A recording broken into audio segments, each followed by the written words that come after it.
বলছি গোপাল রওনা দি। মহারাজ এত ব্যস্ত হবেন না মহারাজ। হ্যাঁ হ্যাঁ, তা মহারাজ, আপনাকে দেখে মনে হচ্ছে আপনি রাতে একটু ঘুমোননি। হ্যাঁ ঠিকই ধরেছ, তাছাড়া ঘুম হবে কি করে বলো, আমার বাড়িতে যে ছোট্ট রাজপুত্র আসছে। তা অবশ্য ঠিক, সেই কবে থেকে আমাদের নাতিকে দেখার জন্য আমরা বসে আছি। আচ্ছা গোপাল, তুমি এইবারে রওনা দাও, বেশি দেরি করো না, জাহাজ ঢুকবার সময় হয়ে এলো। আপনি কিচ্ছু চিন্তা করবেন না মহারাজ, আমি একদম সযত্নে আপনার নাতি ও বৌমাকে রাজপ্রাসাদে নিয়ে আসব। গোপাল, খুঁজে পেতে কোনো রকম অসুবিধে হবে না। মনে আছে রানীমা? এখন তাহলে আসি।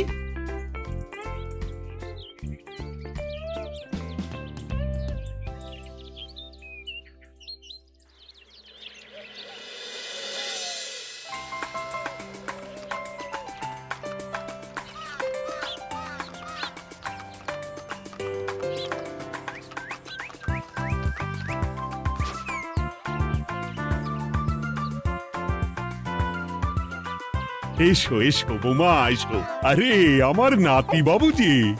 বৌমা, পথে আসতে কোনো কষ্ট হয়নি তো? এইটুকু পথ আসতে কোনো রকম কষ্ট হয়নি মা। গোপাল কাকা এত ভালো যে কি বলবো। যাক যাক, গোপাল তাহলে আরো একবার আমার মান রাখলো। যতদিন গোপালের ধরে থাকবে তার প্রাণ, সে ততদিন মহারাজের রাখবে যে মান। হ্যাঁ মহারাজ, আমি থাকতে আপনি একদম চিন্তা করবেন না মহারাজ। বেশ বেশ বেশ। আমি তাহলে এখন আসি, কেমন? আরে আরে, কোথায় যাচ্ছ গোপাল?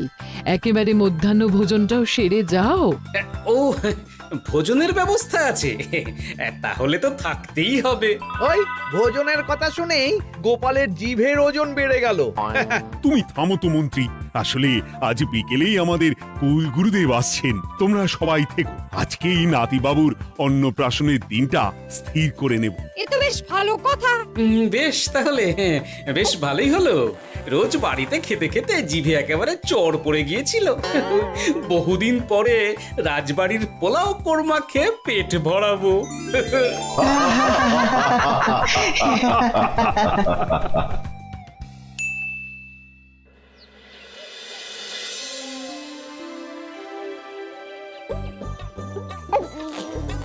বাহ, তোদের নাতির তো ঢের উন্নতি হবে রে, খুব প্রতিপত্তি হবে, নাম যশ সব হবে, কোনো চিন্তা নেই।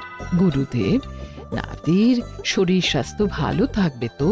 দেখ, এমনিতে খুব একটা কিছু অসুবিধা তো দেখছি না, তবে হ্যাঁ, সম্প্রতি একটা বড় সড়ো ঝড় বয়ে যাবে দেখা যাচ্ছে। কি সর্বনাশ গুরুদেব, এসব কি বলছেন, কথাটা কি সত্যি?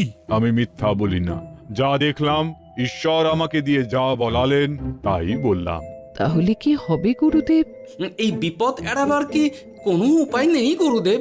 ওরে, তোরা আমার পুরো কথাটা শোন, কথার মাঝেই যদি এত প্রশ্ন করতে থাকিস তাহলে আমি কিভাবে আমার কথাটা শেষ করব? হ্যাঁ, ক্ষমা করুন গুরুদেব, আপনি বলুন বলুন। শোন, ওর কপালে ঝড় থাকলেও সে ঝড় ঠিক কেটে যাবে, চিন্তা করিস না, ভগবান আছেন, উনি বিপদ ঠিকই কাটিয়ে দেবেন। যখন বিপদ চরম সীমায় পৌঁছে যায় তখন ঈশ্বর নিজে এসে আমাদের বিপদ মুক্ত করে। সত্যি গুরুদেব, ঈশ্বর নিজে আসেন? হ্যাঁ, নিজে আসেন। জয় গুরুদেবের জয়। গুরুদেব, এইবারে তাহলে আপনি একটা শুভ দিন বলে দিন, নাতিবাবুর অন্নপ্রাশনটা ধুমধাম করে দিতে হবে তো। আজকের পর থেকে ঠিক 3 দিন বাদে একটা খুব ভালো দিন আছে, ওই দিন তাহলে অন্নপ্রাশনের ব্যবস্থা কর। বেশ বেশ, তবে তাই হবে গুরুদেব, তাই হবে। গোপাল, তাহলে সব কিছুর বন্দোবস্ত করা শুরু করো। সে আর বলতে রানীমা, আমি আগামীকাল থেকেই একদম জোর কদমে মাঠে নেমে পড়বো। হ্যাঁ রানীমা, আমি কোনো দায়িত্ব নেব নাকি? না থাক, যদি প্রয়োজন হয় তুমি গোপালকে সাহায্য করো।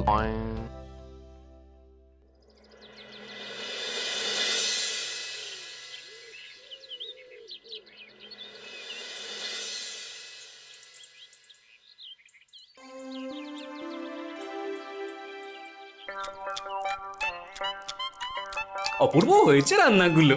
সুযোগ পেয়েছে, একেবারে 3 দিনের খাওয়া খেয়ে নিচ্ছে। সুযোগ কি কেউ ছাড়ে মন্ত্রী মশাই? এই আপনি বলুন না, যখনই সুযোগ পান কোষাগার থেকে একেবারে থলি ভরে ভরে মোহর সরিয়ে। আহা, নাক মুখ বন্ধ করো, আমার ঘাট হয়েছে বলাটা।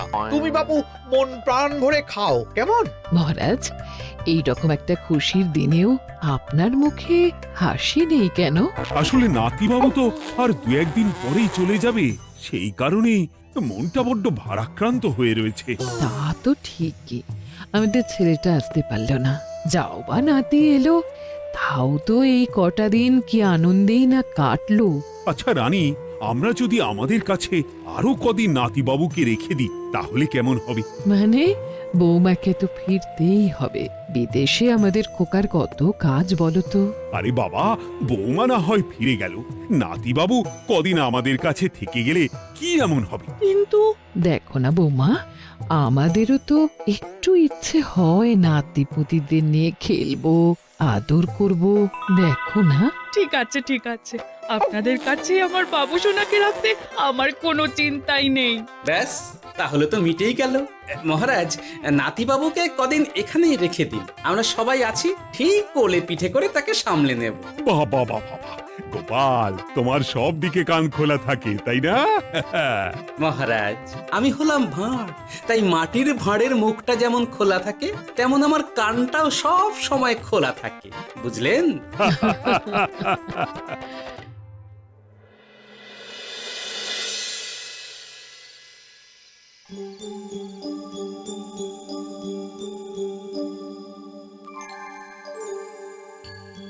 কি ব্যাপার মহারাজ, আপনি এখনো শোননি কেন? শরীর খারাপ করছে নাকি? না রানী, একটা কথা খুব ভাবাচ্ছে বুঝলে। কি কথা মহারাজ? এই যে সেদিন গুরুদেব বললেন না, যখন গভীর বিপদ আসে তখন ঈশ্বর নিজে আসেন বিপদে মোকাবিলা করার জন্য। হ্যাঁ মহারাজ, বললেন তো। আচ্ছা, ঈশ্বর কি বিপদে সত্যি নিজে আসেন? কিন্তু তিনি নিজে তো বিশাল শক্তিধর, ক্ষমতাবান, তাহলে তিনি নিজে না এসে অন্য কাউকে পরিস্থিতির মোকাবিলা করতে পাঠান না কেন? মহারাজ, ঈশ্বর কখনো কখনো নিজেই হয়তো আসেন, অথবা কখনো কারো দ্বারা বিপদ খণ্ডন করেন। ব্যাপারটা খুবই সহজ মহারাজ। না না, কিন্তু আমার মনে হয়। মহারাজ, আপনার কি মনে হয় আমি জানি না, তবে আমার যা মনে হয় আপনাকে বলেছি। আগামীকাল একবার সভাসদদের প্রশ্নটা করতে হবে, দেখি তারা কি বলে। আগামীকাল সকালে আবার বৌমা ফিরে যাবে।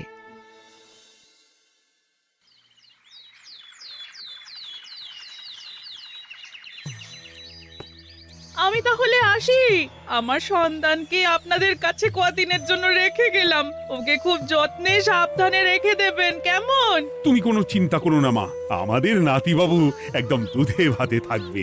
কদিন একটু দেশের মাটিটা চিনে নিক, তারপর না হয় আবার বিদেশে পাড়ি দেবে।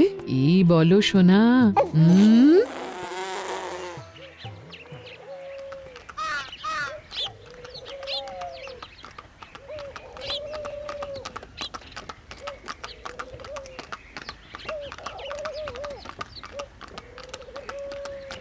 বৌমা তো চলে গেল, এইবারে তাহলে আমরাও যাই। আজকেও নিশ্চয়ই বৌমার ফিরে যাওয়া উপলক্ষে রাজসভা বন্ধ থাকবে। ভুলেও এই সব কথা ভেবো না মন্ত্রী, চলো এইবারে সবাই রাজসভায় চলো, তোমাদেরকে একটা খুবই গুরুত্বপূর্ণ প্রশ্ন করব। সেরেছে, মহারাজ আবার কি প্রশ্ন করবেন ভগবান জানে। সবাই রাজসভায় এসো।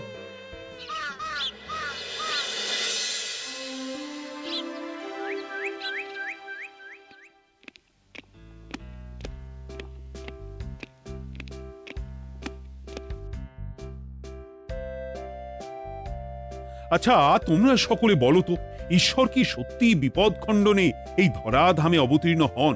আচ্ছা, তাই যদি হয় তাহলে ঈশ্বর নিজে না এসে তার প্রতিনিধি হিসেবে অন্য কাউকে বিপদ খণ্ডন করতে পাঠান না কেন? হ্যাঁ হ্যাঁ, ঠিকই তো।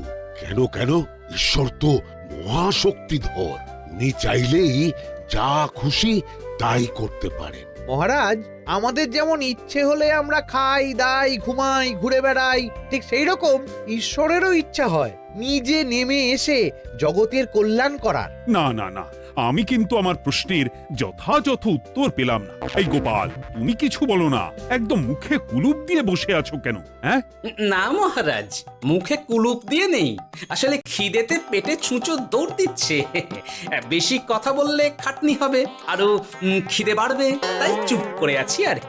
ইস, শুধু খাওয়া আর খাওয়া, সব সময় শুধু খাওয়ার চিন্তা। গোপাল, ছি, লজ্জা করে না? এমন একটা গুরুত্বপূর্ণ সময়ে তুমি আমার প্রশ্নের উত্তর না দিয়ে মনে মনে খাবারের কথা ভাবছো। আসলে মহারাজ, ওই না খেলে যে মাথাটা কাজ করে না, পেটে খিদে মুখে লাজ, এমন করলে তো মগজটাই পুরো ঘেঁটে ঘ হয়ে যাবে মহারাজ। বেটাকে তাড়িয়ে দিন। যাও যাও গোপাল, আমার রাজসভা থেকে এক্ষুনি বিদেয় হও দেখি। যাও যাও, তুমি যাও। যার সব সময় শুধু খাওয়ার চিন্তা, এমন পেটুককে সভায় রেখে আমার কোনো কাজ নেই। কিন্তু মহারাজ, চুপ, একদম চুপ। তুমি যাও গোপাল, যাও।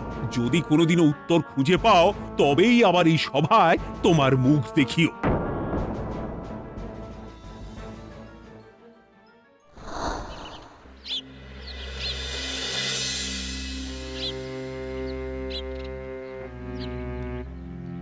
মহারাজ যে এমন সামান্য কারণে আমায় রাজসভা থেকে বার করে দেবেন ভাবতেও পারিনি। এখন কি যে করি, একে তো মাসের শেষ, সংসারে তুমুল টানাটানি। এক কাজ করি বরং, গিন্নিকে নিয়ে কদিন শ্বশুর বাড়ি চলে যায়, কদিন পায়ের উপরে পা তুলে আরাম করে আয়েশ করে দিন কাটাবো। হ্যাঁ, তাই করি।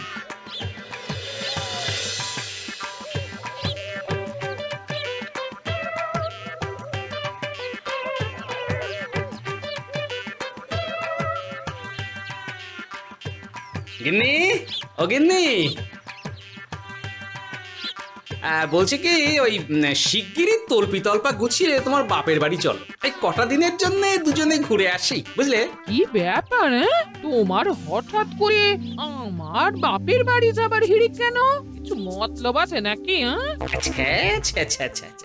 আমি না তোমার স্বামী?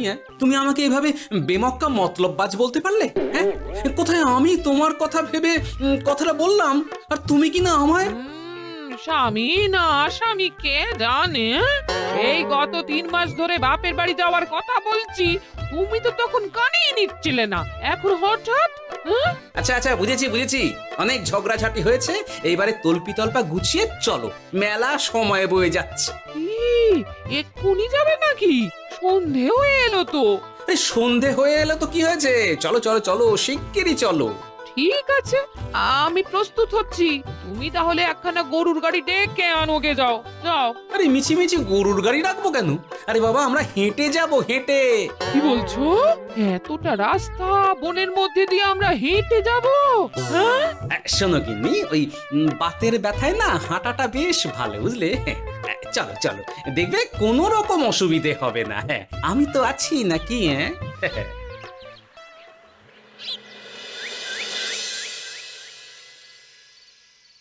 বাবা, হ্যাঁ, বনটা বেশ ঘন।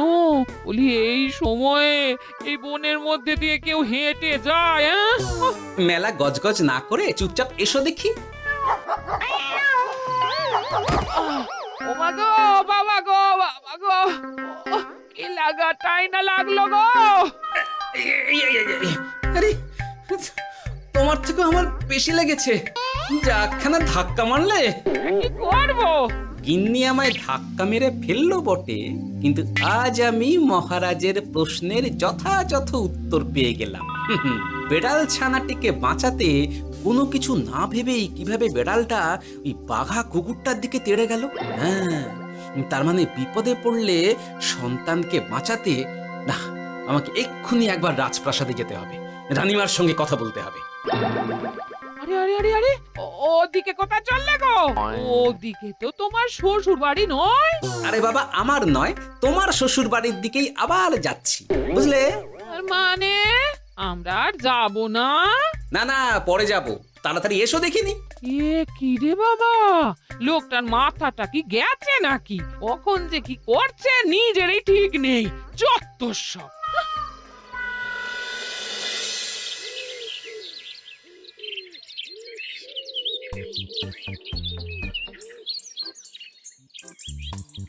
আরে গোপাল দাদা, তুমি এখন কি ব্যাপার গো? আমি একটু রানীমার সঙ্গে দেখা করতে চাই, খুব দরকার। কিন্তু এখন তো সকলে ঘুমাচ্ছে, তাই আমি তো এখন তোমাকে ঢুকতে দিতে পারবো না। আরে অযথা কথা না বলে পথ ছাড়ো, ভিতরে ঢুকতে দাও। গোপাল দাদা, তুমি এই সময় ওই ঢোকার জন্য অহেতুক জেদ করো না। তাছাড়া আমি যতদূর জানি তোমায় তো মহারাজ তাড়িয়ে দিয়েছিলেন, তাহলে আবার বহাল হব, চিন্তা করো না।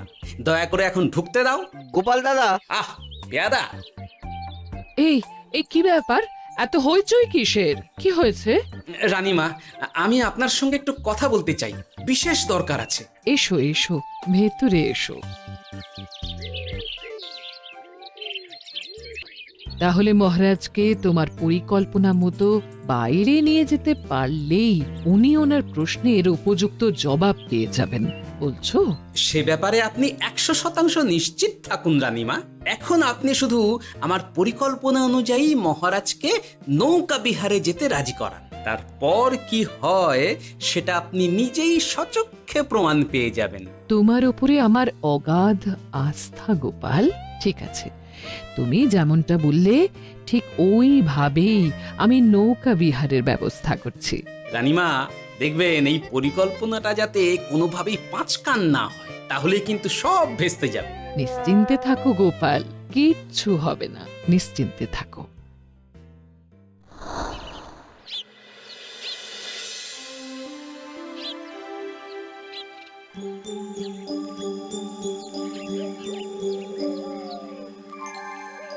মহারাজ আবার বেজার ভোগ করে গেছেন।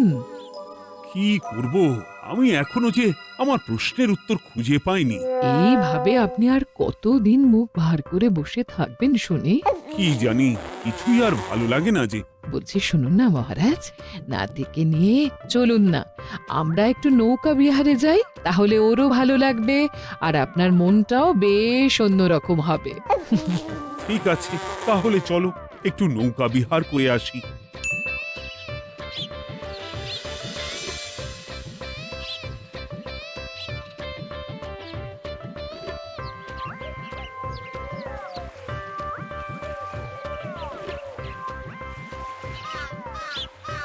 এই তো মহারাজ, আসুন আসুন, সে কখন থেকে আপনার জন্য অপেক্ষা করছি। এ কি গোপাল, তুমি এখানে? কি ব্যাপার? তোমার সঙ্গে তোমার স্ত্রীও আছেন দেখছি। মহারাজ, কতদিন আপনাকে দেখিনি বলুন তো, তাই আজকে একদম সস্ত্রীক চলে এলাম। চলুন চলুন, সকলে মিলে নৌকো বিহার করে আসি।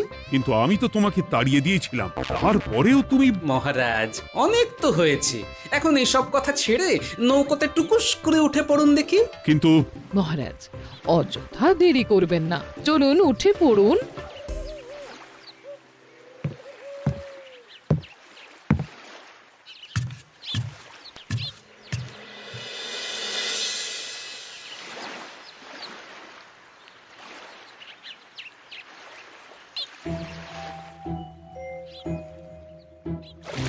এ কি?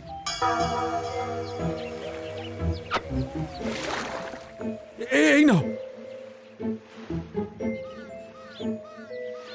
দেখো দেখো, ও কোনো সাড়া শব্দ করছে না কেন? সারা শব্দ করবেন না মহারাজ। মানে এসব কি বলছো? এই পুটুলির ভেতরে তো আপনার নাতি নেই, এখানে নাতির বদলে রয়েছে একখানা খেলার পুতুল। এসব কি বলছো তুমি? এইটা যদি পুতুলি হয় তাহলে আমার নাতিবাবু কোথায়? হ্যাঁ, আপনার নাতি এইখানে একদম সুরক্ষিত অবস্থাতেই আছে। যাক বাবা, আমি যে কি ভয় পেয়ে গেছিলাম তার কি বলবো। কিন্তু রানী, তুমি আমার সঙ্গে হঠাৎ কেন এমন ছলনা করলে? হ্যাঁ, আমার কথাই মহারাজ। কেন? আসলে আমি আপনাকে এই ঘটনার মধ্যে দিয়ে আপনার প্রশ্নের আসল উত্তরখানা দিতে চেয়েছিলাম, তাই। গোপাল, কি বলতে চাইছো একটু খুলে বলো তো। আপনি জানতে চেয়েছিলেন যে ঈশ্বর যেহেতু বিশাল ক্ষমতাধর, তাই সন্তানের বিপদে তিনি নিজে না এসে অন্য কাউকেও তো তার প্রতিনিধি হিসাবে বিপদটা কাটাতে পাঠাতে পারেন। হ্যাঁ, কিন্তু তার সঙ্গে এই ঘটনার কি সম্পর্ক শুনি? মহারাজ, পুতুলটি যখন জলে পড়ে গেল তখন আপনি সেটিকে নিজের নাতি ভেবেই একবারও কারুর জন্য অপেক্ষা না করে নিজের প্রাণের তোয়াক্কা না করে নাতিবাবুকে রক্ষা করলেন। মহারাজ, আমরা ঈশ্বরের সন্তান, ঈশ্বর আমাদের সকলের হৃদয়ের ভিতরে বসবাস করেন, তাই বিপদ হলেই তিনি ছুটে আসেন, কখনো নিজে, আবার কখনো বা কোনরূপ প্রতিনিধি মারফত। তাই ভবিষ্যতে আর কোনোদিনও ঈশ্বর সম্পর্কিত কোনরূপ সংশয় মনে রাখবেন না, কেমন? সাধু সাধু, ধন্য তোমার বুদ্ধি হে গোপাল। সত্যি যেভাবে তুমি একটা ঘটনার মধ্যে দিয়ে আমায় আমার প্রশ্নের উত্তরটা ব্যাখ্যা সমেত, তার কোনো তুলনা হয় না। তোমার যে আর কিভাবে প্রশংসা করব তাই ভাবছি। মহারাজ, আমার আর প্রশংসা না করে ওই পেট পুরে একটু ভালো মন্দ খাওয়ান তো দেখি, তাহলেই হবে, আর কিচ্ছু চাই না। আচ্ছা আচ্ছা, বেশ বেশ, তাই হবে। আগামী 7 দিন তোমার সস্ত্রীক সহ রাজবাড়িতে দুবেলা আহারের নিমন্ত্রণ থাকলো, কেমন? ব্যাস, আর কি চাই?